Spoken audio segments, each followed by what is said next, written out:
ndekwarma na lobi na yo ke mboka na biso eza réseau ya mafia na continuer à kolobango pelelo na continuer à confirmer mo pana yo que bato lokola ba Gilles Lingeti IG il faut te battre la bango bato lokola ba Fachi Béton il faut te battre la bango pour puisque il y a un réseau il y a mafia na katamboka na parler pour la politique nous avons pensé à Congo fait partie ba nous distraire population ba joue zo kende Félix ça est le côté chef d'état ça est le côté joue kende mais vous parlez que le mais choqué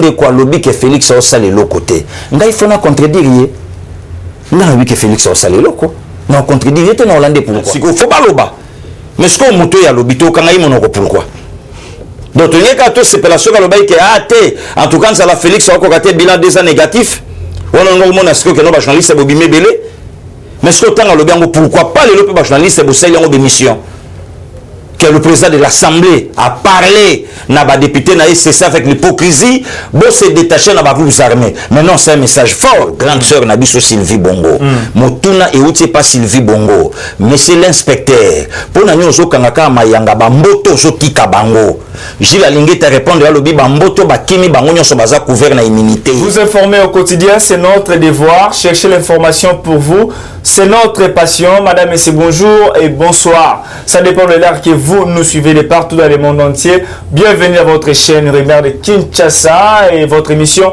Basamoya Congo. Vous allez à Nakisasa, capitale ya mboka na biso Congo, mon beau pays que j'aime bien, j'adore la RDC, c'est mon pays.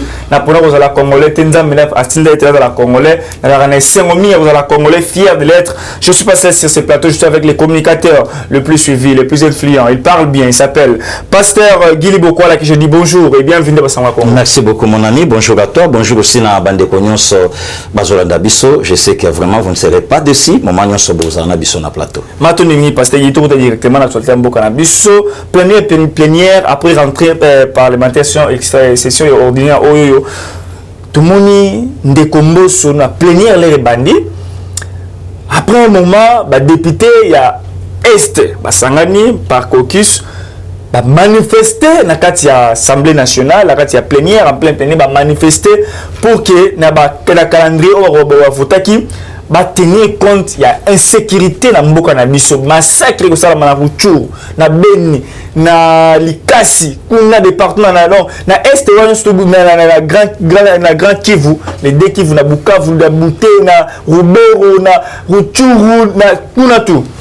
C'est les mamans na cité na l'Assemblée nationale pour rappeler juste que les bandas ba militants moi qui ressortissaient nord Kivu bazala qui les bandas wana l'Assemblée nationale pour leur manifester ba tenir compte il y a insécurité dans beaucoup. D'abord, réaction par rapport à manifestation avant votre question. Bon, d'abord, c'est normal de quoi dans le à tout moment que nous sommes en démocratie. Démocratie est indi mutu asala et loko ya monyango malamu ya kosala selon ye. Moi tout les meleza te meto luka piste ni na solution ya kolobali kambo neti ya lobi. Na lobai na olikambo ya ba mope mekoeleki. Ngabilelo to ko landa ka te ke balobi non. Mais solution ni no biso to kokozwa par rapport ya le loba ya mutu. Exemple, 2023, vouloir ou pas élection, c'est bien bon, mais via Mboka échange à la maponomité. Biso peuple congolais, on a besoin d'abord il y a social, d'abord il y a recensement, il y a identification. Là, ça n'engage que le passé guilé. Mais j'ai pas l'été un collègue canal pourquoi basango balobi élection en 2023. Ndenge mon pays n'a pas député, n'a pas ressortissant. Il y a Est, tant ba manifester kolukapé yakuna. Donc, nous directement plus loin, mon conseil parlement pas ici bango, c'est ça avec l'hypocrisie. Bolongwa na ba groupes armés au nyo sezana est. Wana onyati. Ebele ça débat mi colonie ya mwana. Ba président Mbosso comment hier avec la deuxième institution ya mboka na biso a porter ba propos à bongo envers ba éli à peuple. Ndekwarima. Na zono paragraphe moke suki sangai. Oyebi tant levé François Beyaloba que problème à biso na Rwanda Rwanda te.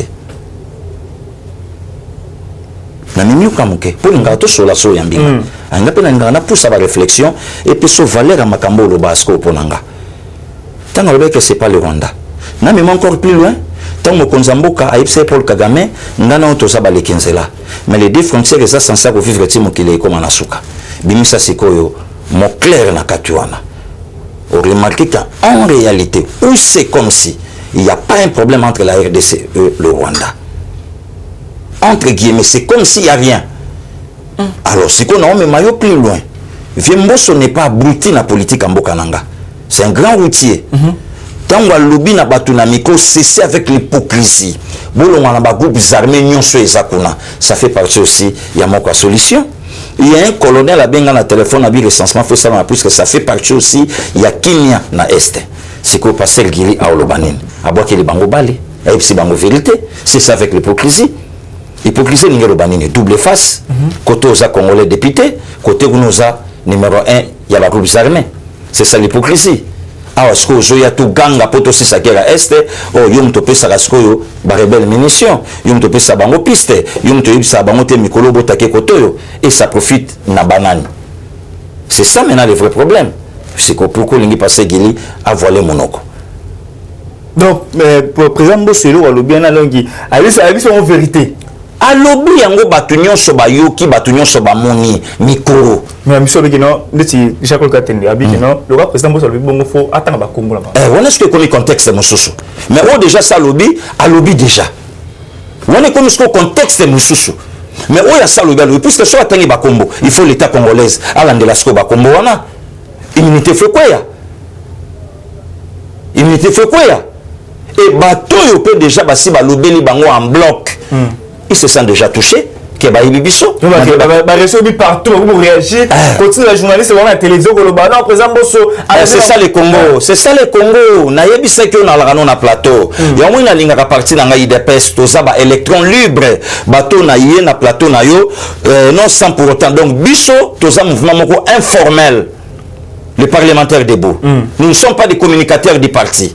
Un mouvement informel mais ba mesou lelo ba les capoe ma recensement ba mandaté ba on a ba mentor na bango kende lo ba moyena quelque chose c'est normal si ko faut pas loba mais ce qu'on moto ya lobito kanga imonoko pourquoi donc il y a que ces pélations ka loba que até en tout cas ça la Félix a kokaté bilan 2 ans négatif on a ngomona ce que no ba journaliste bobimé belé mais ce que tanga loba ngo pourquoi pas les ba journaliste bo sel ngo démission que le président de l'Assemblée a parlé n'a pas député c'est ça avec l'hypocrisie bon se détacher n'a pas vous armés mais non c'est un message fort de Konangarma où est le problème mais justement mais on a lobby pour le comment parce qu'il va passer ça quand même à l'obasso qui a lobby c'est qu'à ceux qui cherchent d'instruction parce qu'il est un leader d'opinion au moins le président Bosso était à le président Bosso a la minute ngai kutu lelo batunyo so na koma kolia bambongo na bango selon batuni susu mais ti lelo na lia ngata mbongo mutute pourquoi ndekwarma lelo passé gila comment ça la politique ya solution lelo passé gila comment ça politique ya solution lelo passé gila comment ça la politique oyo ekopé sa avantage na mandat chef de l'état politique au passé gila comment ça la yango wana donc mon temps de la lelo passé gila ta les cas finga mais passé gila ko les kande pour critiquer. Vous comprenez nuance donc c'est pour éclairage dans Kalangam mais na konfingaté ce que son a fingité un fou joyeux za libanda na poto et sika oya zali mo yebi mais ndenya zo finga excité mais politique est rotatif politique est dynamique de Kolanga ça peut changer à tout moment ça peut à tout moment ce que tango yo vandi olobité le kola finga moto excité c'est comme olia mbongo fulani voilà encore du n'importe quoi. Oh, les gens ont battu ceux qui verrent les autres bateaux sont brûlés na mutu ou bien combat il y a des Congolais libres balingi parfois tant ça c'est comparé na un résistant le quoi passé Guili c'est ça pourquoi le passé Guili a vendu tout ça nayo il y a un docteur Maïla Vandi croyant que yo lobité na salle émission qui toko na suka bile qui place yangote zonga ka na plateau armand rectifier place on c'est pas facile. Il y a un docteur Bosembo Vandi Buna Mama Sandra alandi place wana yokanga na ofinga bamongo bana lisesemo balobaka soko laksi mona kofinga soit c'est ce kofinga batunya sa ofinga yo. Merci beaucoup pasteur Guili toujours à la semaine nationale par rapport à la déclaration à président Bosso l'air les 520 gigas a place à Bosso pour ça bima qui pour que représenter chef de l'état marambo francophonie et pardon na réunion spéciale à la audience spéciale wana Jean-Marc Abound a vu Maloba. Alobi n'a juste éclairé opinion par rapport à la déclaration du président Bosso. alors bité que la député à Est ndebino vous la carte ya groupes armés mais avec la politicien be vous awa vous avez des groupes armés oyo vous avez insécurité il y a population qui va voter pour ya très bien donc quitter ba groupe armé wana pour rejoindre la population pour la pacification à Est très bien mais alors le moi motuya ba ko protéger les sous ba député soit un combo là bas mais le combien important sikoyo tous les voleurs, tous les sanguinaires, tous les détourneurs, tous les mafieux, les loba qui va couvrir la immunité. Donc un plan qui était très bien calculé. Ministre menamoni au beba, gouverneur menamoni au beba, d'abord comme na Sénat, d'abord comme na Parlement.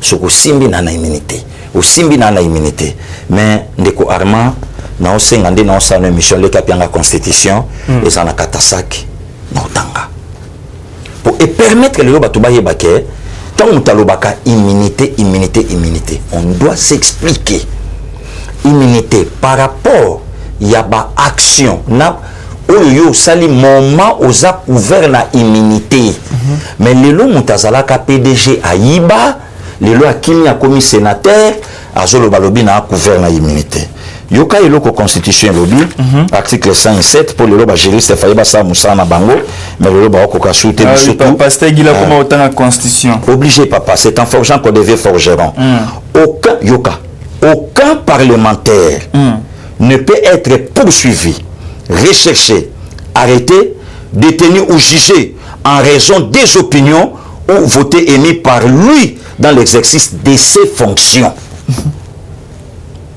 De la carte, il y a fonction.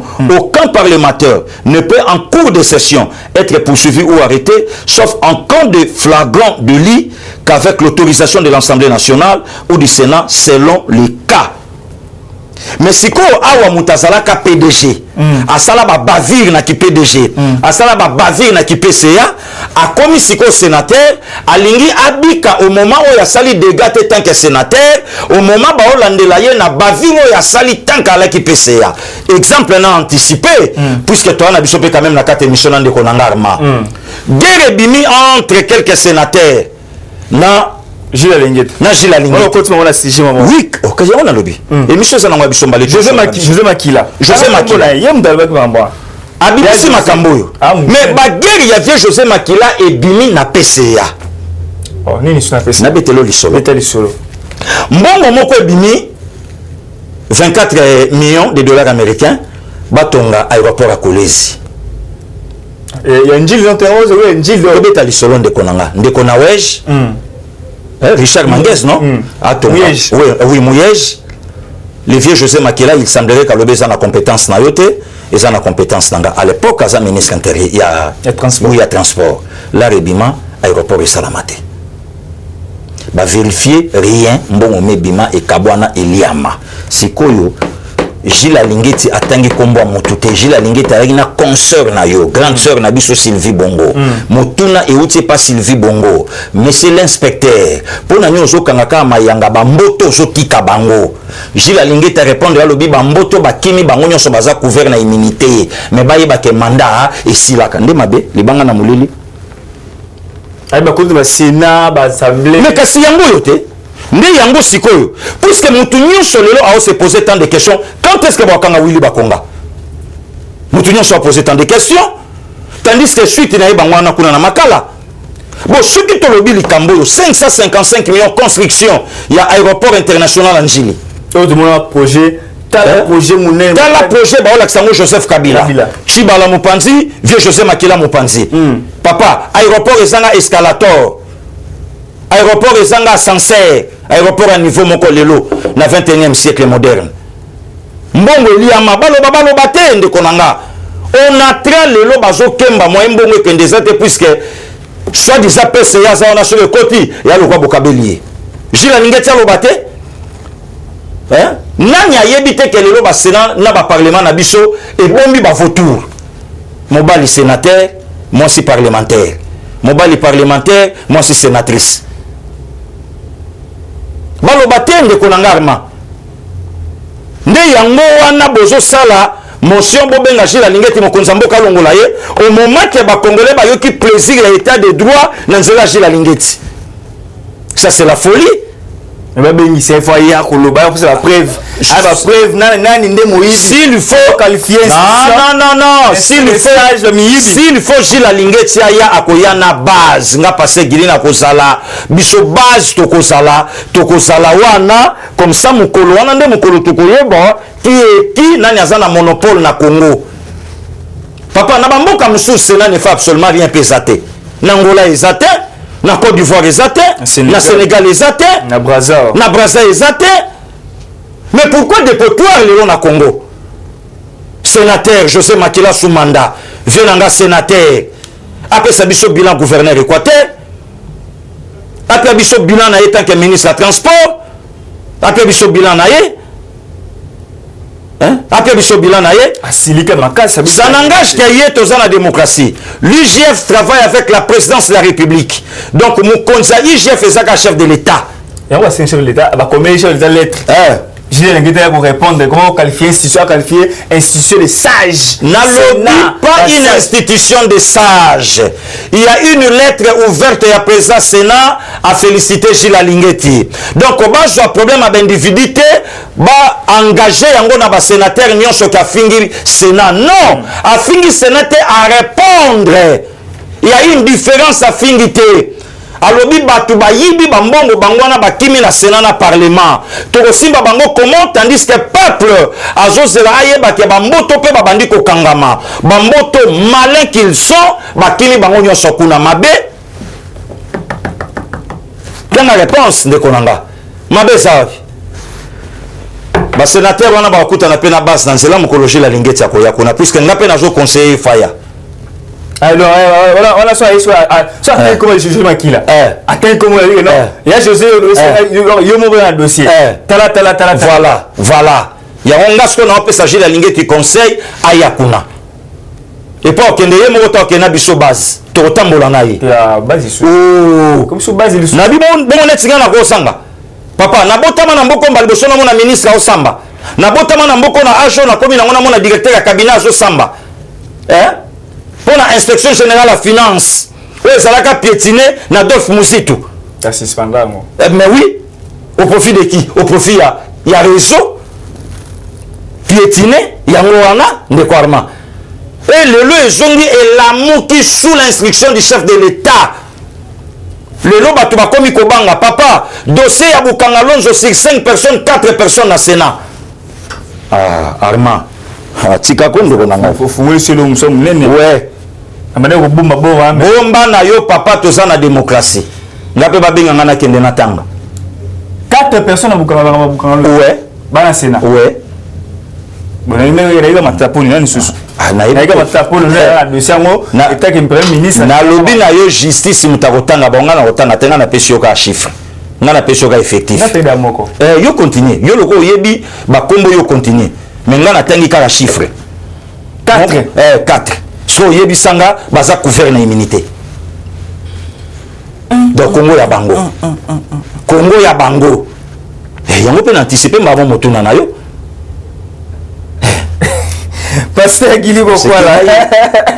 Na seki parce que, non, monsieur, quand on a dossier, il y a des sénateurs, bana makabukanga yo anticiper na lobi na yo toza ensemble ngana ya nanga docteur tokoma kobeta mutu moko ngana pe lotomo beta tete moko donc moko ba raison tam sozo pe sanga ba valeur ezape yango donc place au niveau comme agent na komi to le cannabis o kato si sabulo.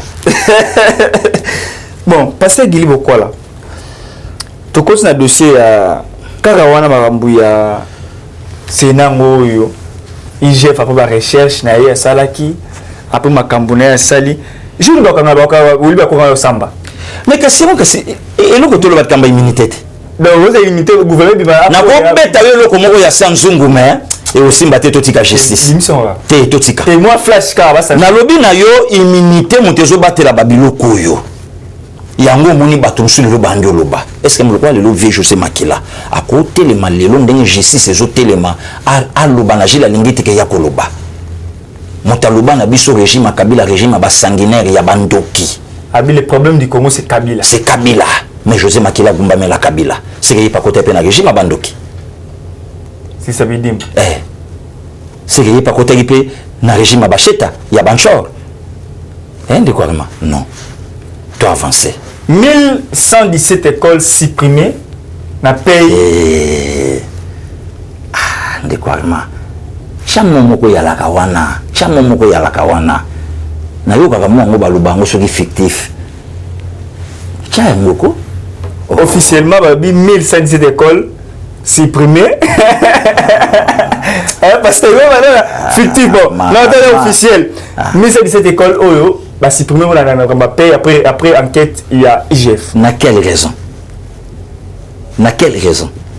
c'est que parmi lesquels que on a des écoles à l'état de école catholique la vie conventionnée catholique tout qui indique c'est tout si sa phrase non poser la conventionné non poser la question kasi yonga na lobi ça la conventionné après momo ko landa na simoni école conventionnée catholique ba comment on a ba mira école primaire tout tant école primaire ndeko na ngarma fictif ngana c'est l'école primaire na Saint-Pédis ne ngeli école conventionnée catholique wana toye kola lecture française eloko nyonso ba ko mana miri yo fotanga eloko tout komona yo fotanga wana ce que toye kola lecture française la lecture française ndeko arma na lobi na yo ke mboka na biso eza réseau ya mafia na continuer à kolobango pelelo na continuer ko confirmer ngo pana yo ke bato lokola baji la lingeti IG il faut te battre la bango bato lokola ba fachi béton il faut te battre la bango pour puisque il y a un réseau il y a mafia na katamboka na biso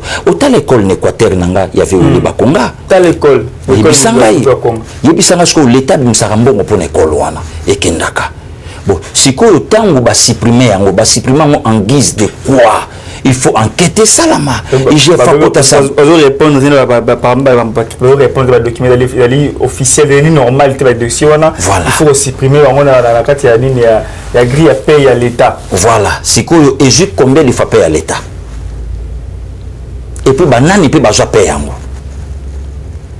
IGF ça msana yi yambo soutenant Fati faut soutenir Aligi la Lingete na lobby na yo baza bato yo qu'il faut ba continuer na slogan Passer Gili c'est notre sang c'est notre frère baji la Lingeti oh lelo c'est un homme à battre ba procureur Sylvain Kanouila bara bato faut tout battre la bango na kata République démocratique du Congo bato yo mafia liboso na yi malobi NON moi c'est la nation et comment les lots pour faire développer mboka na bato mabe oh les lots ba koipe kopé 100 millions de dollars bomba dossier mais azo faire face na ba vautour azo faire face na ba gourou ya république bato ba na manière tout papa na ngai na regrettera le kinanga Daniel Boteti Loleke premier vice-président assemblée provinciale ya Kinshasa le champ qui n'a pas continuer mais soit kasi babilo konyo soleka par rapport à ko dévoiler ba secret ça lui a coûté la vie donc basa le bateau biso photo protéger biso photo battre la advent que pourra toujours battre la bateau c'est comme ça donc ils ont le ko olia mon côté ils ont le côté ya ko banga moto ils ont le côté ya ko finga moto te mais c'est le ko ya ko éclaircir les points sur les i ya ko cha vérité na ici pour te faire décoller la République démocratique du Congo donc gasko lelo Passer Gili ndenge lelo bato ba moko ba nga faut pia pista solution nazo senga sikoyo PGR a comme la siko des chambres bato nyonso baza en plus na détournement du fonds public ya l'état babimisa bango ba samba ceux qui baza innocent bazongi ceux qui étaient l'état à s'en charger na bango. Merci beaucoup Pasteur Guy, c'est très important l'école là où Kolbaki non faut PGR a comme les deux chambres on est très important. Merci beaucoup. Faut comme la bango pour avoir immunité on va samba. C'est pas normal on doit détourner un bon ébélé un bon. Et pas qui n'a parlement gouvernement. Avant il est calme honorable. Honorable. Ah, honorable, déshonorable. Vous y va bon un bon déshonorable honorable hein. Président de la République Lelo na Qatar na ville ya Doha. Troisième jour, mon Lelo. Dernier jour, peut-être selon la publication. Peut-être si c'est officiel, bon, je sais pour protocole chef de l'État, mais selon le programme de la publication, le dernier jour, na Qatar, qu'on a vu à Doha, par contrat, il signé, mais na réhabilitation de l'aéroport, na biso, c'est-à-dire réhabiliter l'aéroport international Njili, ou bien un supermarché, réhabiliter comme le l'aéroport il y a Doha pour chef de l'État visiter qui en réhabiliter Ndolo réhabiliter il y a aéroport il y a Luano mais dans le but qu'il y a un chef de l'État qui tambola na mutuka okumba na mutuka qui tourisme bon na Congo eloko kolobati en wata lobaka il y a un docteur Mayela Epsanga lobi petit tout parlera na ba problème de fond tout tika Joseph Kabila 18 ans kapona ba non Kabila Rwandais or ba problème de fond ya laki tant to sibi ba problème de fond Kabila ke donc ngai vraiment babiloko ezanango ya tinate na ko perdre tante ya kolobela pourquoi puisque ceux qui bakumba qui épée na prince té et nous ataba saboter ba PC ministre vous comprenez donc c'est ça le Congo tikaka nzela malama koti na potopoto donc ba question wana nazana na tenter ya ko répondre nango na pesa bato wana arme donc to évoluer na biso bana mebinka obi alobi que non chef de l'État avant yaki na la kende Égypte na tourisme toujours visiter ba pyramide a ele biso projet à ville Kitoko 2 mois yango première pierre ba posate rien du tout. Kikaya Bin Karoubi a expliqué que Pierre Joseph Kabila a posé un aéroport international en Chili. Kikaya Bin Karoubi a expliqué que Mokonza Mboka a accueilli na Sadek bengani bayambi bien te babifa bongisa kaka accord FCC cash c'était Kikaya Bin Karoubi Kikaya CTRMP Kikaya zana conseil mokota ko lo bana biso. Pourquoi pas Kikaya lobi ke bukanga lonzo ba posa Pierre Teme yango anesili damage yango nezolamba ma déjà to dame pourquoi pas lobi yango alobi yango te point ou bien ya lingi Félix a dirigé mboka selon ye ba piller mboka o ba détruire ba détourner yango aéroport archaïsé na maya njile hôtel ma même pas écoutez le même pas ya moi moni lelo na osenga chef de l'État ceux qui basilisi ko sala aéroport international Angeli sous la bénédiction de Félix Antoine Tshisekedi Tshilombo a baptisé l'aéroport international Patrice Emery Lumumba Bachanjango puisque ça sous la bénédiction il y a Félix Antoine Tshisekedi Tshilombo a commis sango aéroport international Patrice Emery Lumumba on a s'est passé Guili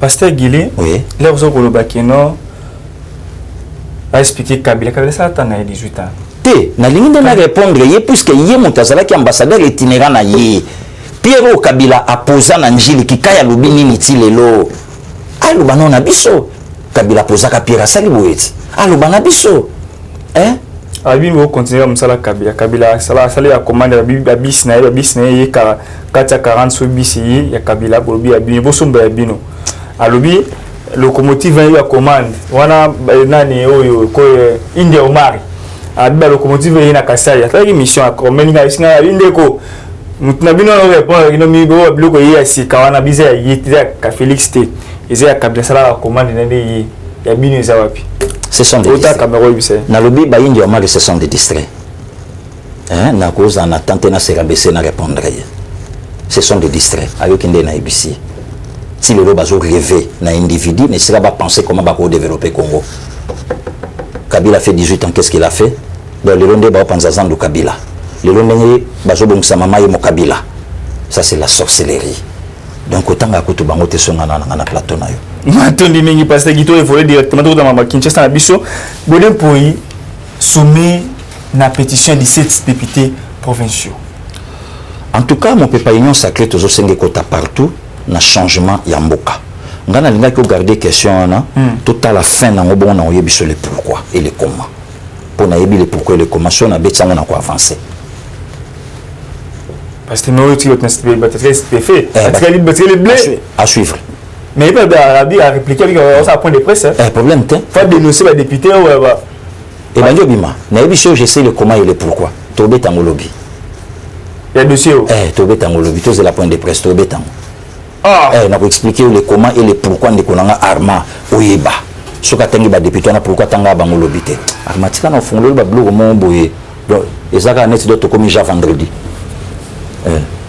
nous c'est hiver to ni parce ouais use la salle point de presse to ka pétition ngasko na oya na oyeb sur le comment et le pourquoi na ba député na président assemblée provinciale il y a un confrère Pierrot Louara oui bien oui très bien c'est un ami Pierrot Louara lobi pour la nini beaucoup comme Moïse Katumbi a bloqué. Moïse Katumbi avant c'était Kamere nini comme Kabila lelo comme Moïse Katumbi pour on était IDPS et les parlementaires debout, vous devez vous communiquer sur les affaires, soit les actions du chef de l'État. En les place, il y a quoi attaquer Batu. C'est bon, là, naïbi. Ce qui Péro le bien, Péro c'est un ami, c'est un frère, on a OPCP Mbote. Péro pas la démission, naïe. Basango ba lobby, le lobby Péro c'est l'émission contre l'IDPS. Le vrai problème est à Noël Chani. Est-ce que Noël Chani c'est un combattant de l'IDPS? Est-ce que Noël Chani c'est un militant de l'IDPS? Noël Chani est candidat président de la République, qui est kabiliste. Donc le sera lobby le camba recensement et bimi. En fait, Ndeko Armand, mais ça n'a vraiment nanga. Donc on a vraiment désormais na lingi nanga li sous-souté ba émission ba combo ya batu. Nga mana lingi to beta ma émission. Donc toujours parler pour la Congo, toujours parler pour la politique. Non, ça fait partie à Congo, ça fait partie. Nous avons distraire la population. Jour ils Kende, Félix ça est le terme, chef d'État ça est le terme. Mais vous parlez que le mais ce qui ne quoi lobby que Félix ça est le côté. Nga il faut na contredire. Nga oui que Félix ça est le quoi. Non contredire tu en Hollande pourquoi? Tous en démocratie. Tu es bani pe ba position sikoyo. Bablo musuto robeta musikoyo e motabosanga arma koloba eloba finga na yekaka to yeba ina biso to yeba soutien ya ba journaliste musu lelo tango quand même que no ba soutenir bato to yebi pe combien zwaki to yebi pe na ndenge x akendaki azongaki to yebi alors na nina ngako kota na kata ba polémique on a été lelo sous la grâce du Seigneur de Kouarma mutako contester ngote na quand même leader d'opinion oya zo bois ke loko na mboka pezo ningana. Donc on a la fertilité que Pascal Guili a la guerre na Arma lobinga na lobino, ça c'est la bassesse. Pourquoi les lots quand même batou bafandi au talabo vieux Quito que j'ai sali là où il est à Hollande Pascal Guili il y a aux États-Unis au tala ba Roger Monto au tala ba Marie Cécile donc batala pampate. Là c'est trop enfantin. Trop bas, voilà. Seni nanga ça sorti médiatique les sous. Pour le non, avec réforme ou sans recensement ou avec recensement, c'est possible 2023 l'élection. Moutabo élection en 2023 attendez quoi, man. Nous continuer quoi yebisayo. Mais c'est pas les élections qui ont changé situation, il y a peuple. Peuple en a besoin social, peuple en a besoin d'identification et recensement. Puis nous garantir la banderole selon Pascal Guili et Zomata. Voilà, enfin c'est une banderole depuis quand?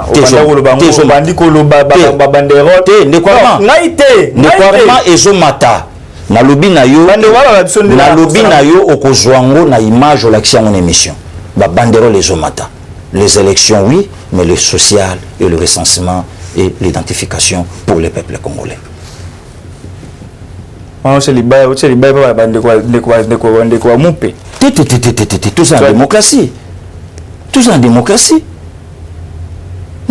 Pourquoi? Nous avons élections atteintes. Donc, les commissions nous avons dit que recensement nous DPS ou bien DPS nous avons non, ça c'est un faux débat. Faux débat, mon frère. Vous informer, c'est notre devoir à faire. Il y a 400 000 dollars. 400 000 dollars. Oyo mboka na biso ko perdre baza accuser ndeko la biso kabulo mwana kabulo là c'est ko ko biso na journalisme na journaliste kala na ba biso ba sur la kabulo mwana kabulo ada journaliste déjà a commandé la match non c'est lui donc ko accuser que non yenda ilimbo bon mais kabulo bité ndeko chi alengete alengu la litoyi moko il fallait taper litoyi mususu koto il y a la litoyi moko de Kouarma na yebisa yo hein.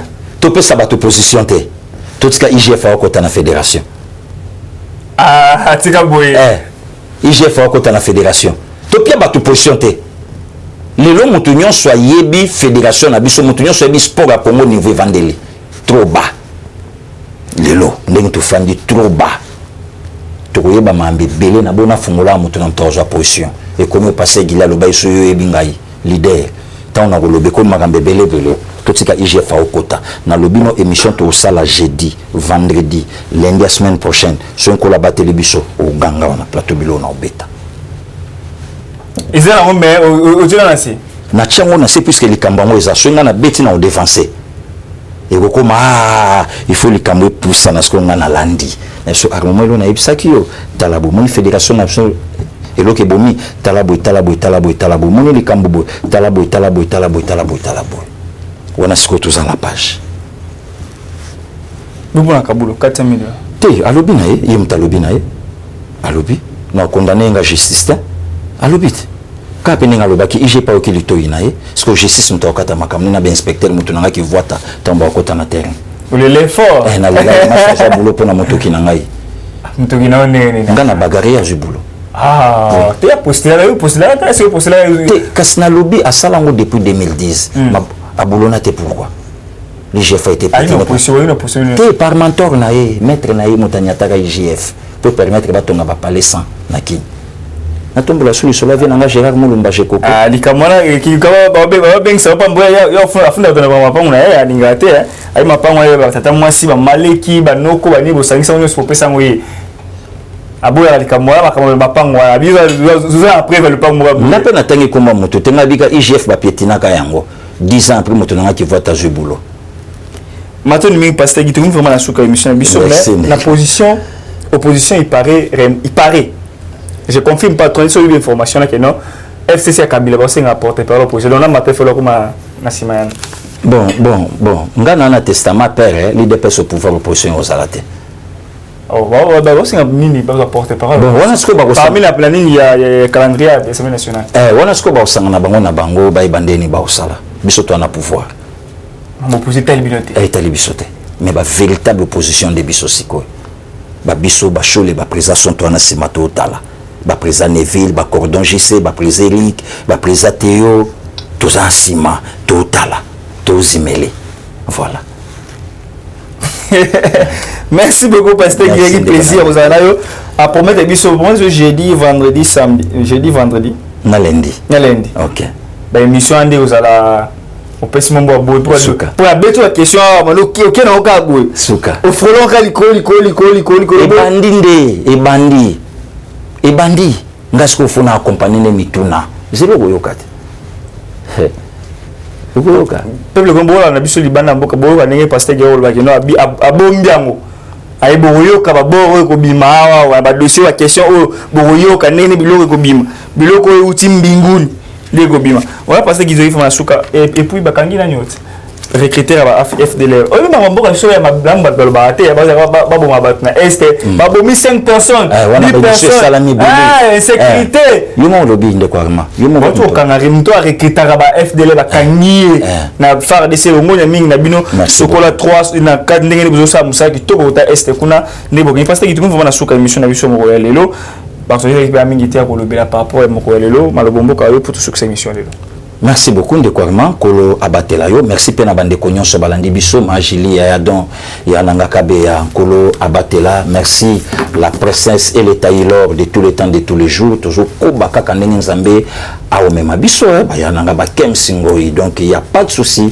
Le Bisso Nkola Zongite, tout ça toujours une brèche. Biso Kongonde Liboso. Merci na yonde Kouarma. Maton di mingi pasteur Gili bande obalani bozaki tellement belé ya kolanda biso awa na mboka na biso to ali na Congo na RDC précisément na Kinshasa capitale Kin label oh le comment Kin la poubelle Gentini Ngobila a joué quand même moi initiative madame ou a joué contrat na ba so ba indien so ba nani ou ba recruter ba copa les so ça la rango so ba pavé bon non la maîtrise de dossier en côté mais to ko ba ne ko s'emprunter na bientôt ah parce que contact mutu mo bengi biso a bin de ko harmonie ko taquer Gentini Ngobila par rapport à Kinshasa Bosoto oui Kinshasa salité blague te ko ba ko sabinoté Kin ya venda donc va que c'est bien pénalité qui n'y a salité sur le moule bêti donc la tara bouti pour moi était bon moi vidéo indien moi mai sur linga awa la limité bagité à quoi donc ba caniveau boucher ma moita mbola bienté Janzingo Bilaju entreprise moi sur bo recruter ba copa la plastique sur nini donc bon tu vas nous ça va ramener prochainement peut-être ceux qui ont eu contact et sous élargi par rapport à Yango. Merci beaucoup la bino. Vous rester toujours branché. Vous ben rabiso, vous comme la biso, ba suggestion la bino et vous savez ceux qui toko mingi la pasteur Guilibo Kwala, communicateur le mieux suivi. Il y a beaucoup la biso avec la plateforme sur mon collègue Lelo pour la ça émission la biso. Top sa précision par rapport à l'actualité beaucoup la biso. Plusieurs questions à poser à Frolon Licolo parce que avec il y a dossier ça va makasi. Oyo toko bete yango prochainement toko lobela yango prochainement parce que asa nango déjà aza la kanangi kananga de balobaka bou Après, vous avez armes non conventionnelles, vous avez si vous avez armes conventionnelles, vous avez mais il y a des armes qui sont monté ma pio. Jeudi, vendredi, lundi, ndé to bandeni ya ko marteler c'est makambo yango. Ngai na bintu ko mona prochainement mokolo ya lobi sonza mbazongi na note soki sozongi te tozara mokilo essayer to mona bino pona ko planifier sur par rapport à ce thème boka na biso restez branchés. Merci beaucoup. Sur moment biso banda ko na bino na kitoko o ezali grâce ya Josué na sima ya caméra na Rancy o la na masini kuna. Merci beaucoup na yo Terry Amos depuis Canada. Merci beaucoup na bino mo équipe mobimba ya basango ya Congo. To mona bino makolo mazali koya. Bye. Bye. Eshima, votre magazine qui bat au rythme de l'actualité. Une réponse à vos besoins en information, un éclairage dans divers domaines. Impartial, documenté, instructif. Eshima au cœur de l'info. Retrouvez la nouvelle édition. Exclusivité. Eustache Mouandi, ministre d'État, ministre des Ressources hydrauliques, relève le défi de la libéralisation du secteur de l'électricité. Des actions concrètes. Cap sur la libéralisation de l'électricité. Installation des mandataires ARE et ANSER. Fonds Mwinda qui permettra de fournir de l'énergie électrique propre à 15 millions des Congolais. Signature contrat B-Box. Plusieurs protocoles d'accord signés dans le cadre de la mise en application de la loi sur l'électricité. Les avancées enregistrées dans les secteurs des ressources hydrauliques et électricité grâce à la vision du ministre d'État Eustache Mouandi représentent un acquis indispensable qui balise le chemin vers l'effectivité de l'amélioration du taux de desserte en eau potable et en électricité. Focus. Payer l'impôt est un devoir civique. Le directeur général de la DGI, Barnabé Mwakadi, sensibilise les assujettis. Dossier Eshima, les épidémies les plus dévastatrices de l'histoire. Nation, le ministre d'État Ribens Mikindo met en valeur les blocs pétroliers et gaziers de la RDC afin de transformer les potentialités en hydrocarbures en véritable richesse. Élection 2023, le compte à rebours de la Senco. À lire également les portraits de Kelly Kunte, journaliste chevronné. Économie, budget 2021, moins ambitieux, plus réaliste. Culture, les tabous de l'inceste. Retrouvez l'intégralité du magazine Eshima dans les kiosques. Eshima Magazine, un nouveau standard d'information.